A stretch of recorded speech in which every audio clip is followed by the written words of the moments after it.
Christian Perron, est-ce que ce couvre-feu il est utile pour la situation sanitaire? Est-ce qu'il peut empêcher le virus de circuler? Bien sûr que non. Moi, j'hallucine. Moi, j'étais conseiller de gouvernement de droite et de gauche pendant 15 ans quand j'ai présidé le Haut Conseil de la Santé publique.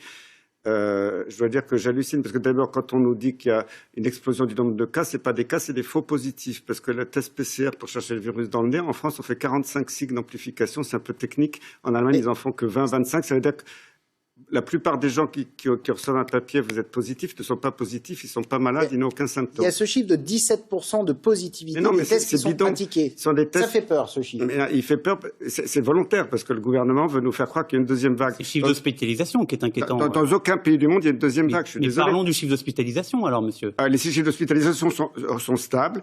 J'ai les chiffres de l'assistance publique et de toute l'Île-de-France. Il y a eu 200 hospitalisations supplémentaires en une petite dizaine de jours sur toute l'Île-de-France. L'Île-de-France, c'est large. 200 cas. Et les réanimations sont loin d'être saturées. Je peux vous dire qu'à l'assistance publique au hôpital de Paris, j'ai les chiffres d'aujourd'hui, il y a un petit nombre de réanimations qui ont plus de 10 patients hospitalisés en réanimation. Et qu'aujourd'hui, dans les services de réanimation, la prudence de certains confrères, et on peut le comprendre, les hôpitaux sont tellement à bout de souffle qu'ils mettent aujourd'hui des patients qui ont simplement besoin de 3 litres d'oxygène. Qui, pour quelqu'un comme moi, qui ai fait bon nombre d'années de réanimation avant de m'orienter vers la psychiatrie, je peux vous dire que 2 ou 3 litres d'oxygène, c'est du jamais vu. On n'a jamais mis ce type de patient en réanimation. Et les malades de réanimation sont beaucoup moins graves qu'ils l'étaient avant. Et à Marseille, maintenant, ils ont eu ce phénomène il y a 15 jours et on les a stigmatisés. Les hôpitaux à Marseille n'ont jamais été saturés parce qu'il y a toujours eu des lits disponibles dans les services de réanimation et dans les services de soins intensifs. Et c'est en train de baisser à Marseille. Donc, quand le directeur général de l'AP-HP, Martin Hirsch, nous dit le 24 octobre, la situation est grave, le 24 octobre, il y aura au minimum entre 800 et 1000 patients dans les services de réanimation. Quand Martine Bonner dit que il y a en réanimation des gens qui ont à peine besoin de 3 litres d'oxygène et qui n'ont pas besoin d'être en réa. Ouais, mais l'hôpital touche 4 500 € pour le séjour Covid.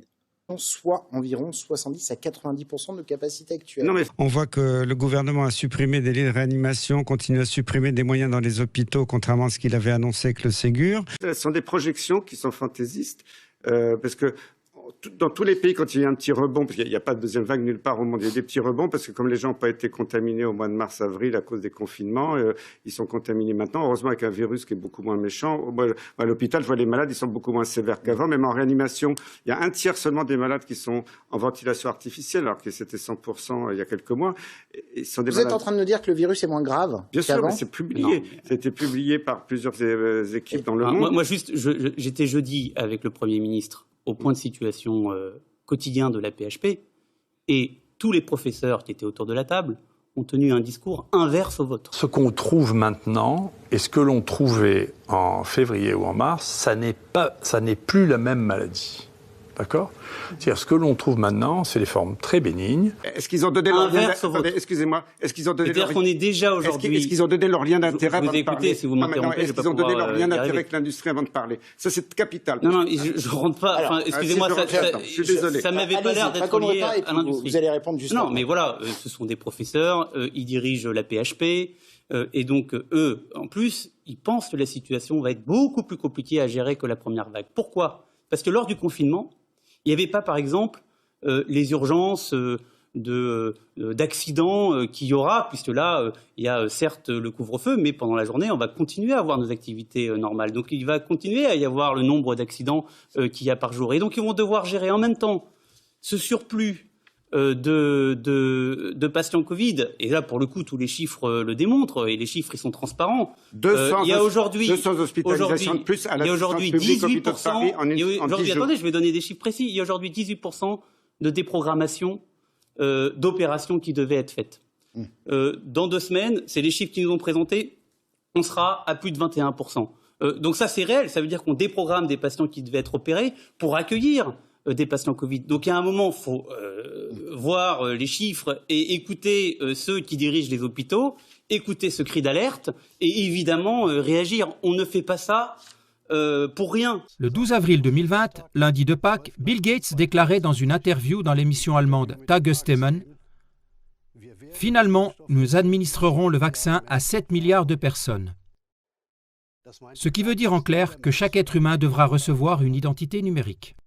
Évidemment, on fait ça pour éviter que nos hôpitaux soient saturés. Mais les personnes qui sont aujourd'hui en réa, et d'ailleurs, il y avait un membre du conseil scientifique sur un autre média ce matin, Média Radio, qui a bien reprécisé que les personnes étaient en réanimation avec le Covid, et non pas pour des raisons de Covid. Donc, on entend très bien que là encore on continue à faire peur à la population parce que les personnes hospitalisées peuvent être testées et on peut retrouver une positivité du Covid, mais elles ne sont pas hospitalisées pour cela. Et qu'on soit dans une situation où on ne puisse plus soigner tous les patients qui arrivent à l'hôpital. Alors, qu'est-ce qui a changé depuis le mois de mars? Parce qu'on nous dit... Au mois de mars, on avait un pic énorme. Maintenant, on a une petite vaguelette.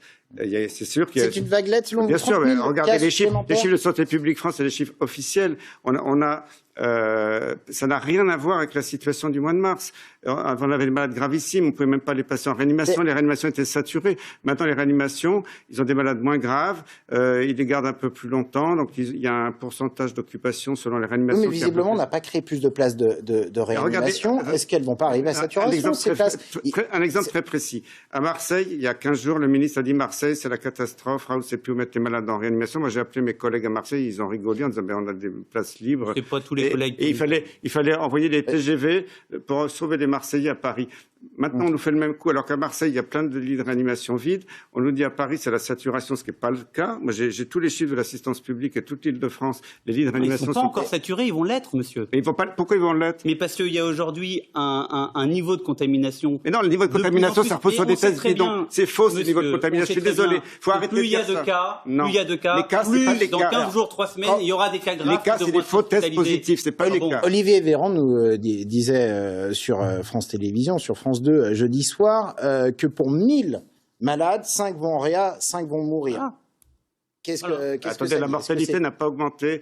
Elle a augmenté un petit peu, je le reconnais. Il y a eu une vague, il y a un peu plus de morts depuis quelques temps. Monsieur Carrérou, là, j'ai entendu là en off, là. Oui. Il dit qu'il y a toujours des morts. Oui, la courbe remonte depuis qu'on a l'obligation du port du masque.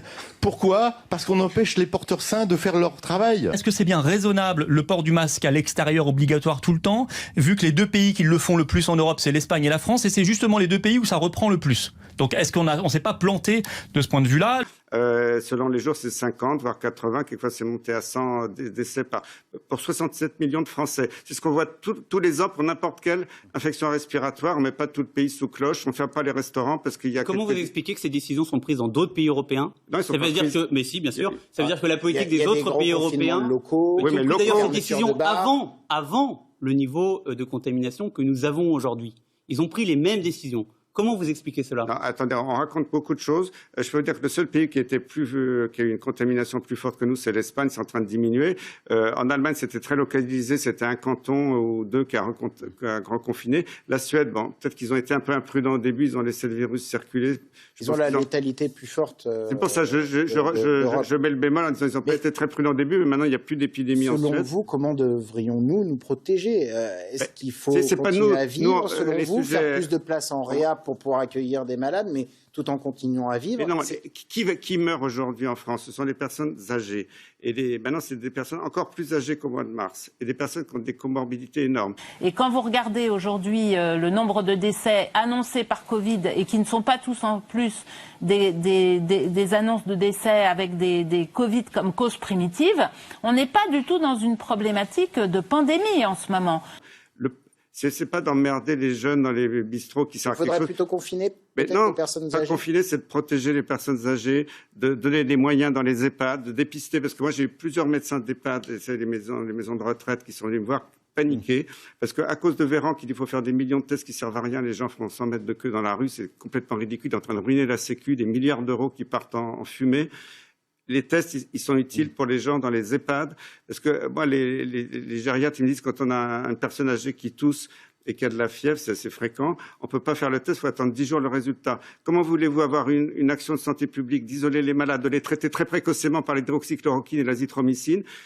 Ce que font beaucoup de pays, je vous sais qu'en Allemagne, tous les médecins généralistes ont une fiche comment prescrire l'hydroxychloroquine, l'azithromycine, le zinc, voire l'artémisia, tout ça.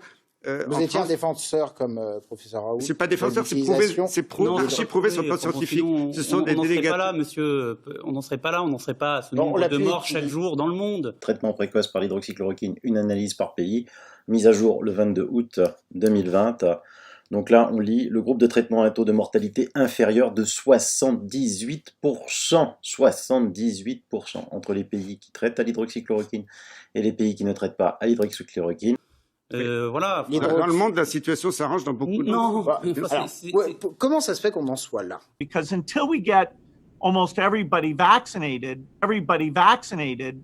globally, we still won't be fully back to normal.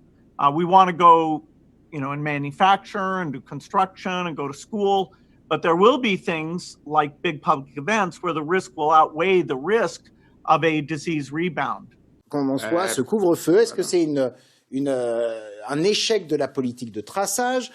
Les restaurants, par exemple, ont mis très tardivement en place le système où on laisse ses coordonnées, alors que la Suisse le faisait déjà, par exemple, cet été. Est-ce que c'est un échec de cette politique de traçage? Est-ce que c'est là la base du problème? Est-ce que c'est le manque de place en réa? Macron a fermé 4500 lits de réanimation entre 2017 et 2019.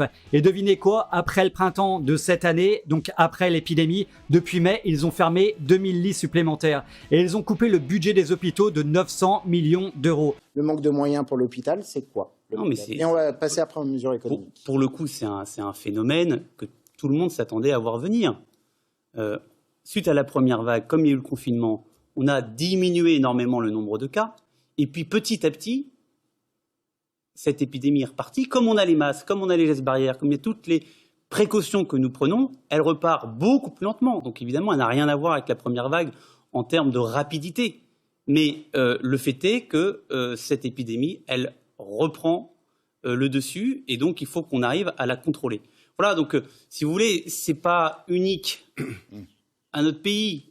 C'est la règle d'une épidémie et on le voit dans les autres pays. Donc c'est malheureusement simplement une réponse à quelque chose qui devait arriver. Peut-être pour terminer sur la situation sanitaire, est-ce que ce couvre-feu, il n'est pas appelé à durer au-delà du 1er décembre?